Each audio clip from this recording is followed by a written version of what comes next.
You may have seen on a lot of plugins, the FabFilter, for example, the FabFilter Pro L limiter I'm talking about, is that there is a look ahead on it. So a lot of them have an amount of look ahead you can have. So look ahead, what that means, does what it says on the tin.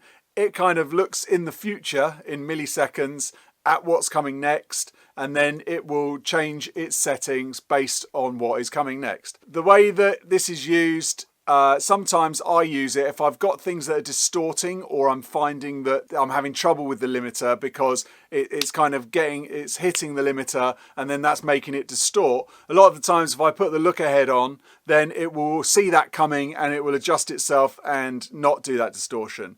Now, the main problem with look ahead limiting, which is the reason why you would think, well, why don't you just do that anyway? But the main reason I don't do it is because it tends to dull the sound, and the transients that are coming in and hitting hard, it will shape those and a lot of the times cut them off, and it makes it sound like it's pulling the track down a little bit too much. So if you see a look ahead limiter, that's the thing to listen for. So listen to, it pulling the track down, it's smoothing the track that's coming in. That's the main thing to listen for, really, is just make sure that it's not, smoothing the track out too much, clamping it down, because that's what tends to happen the more you have on.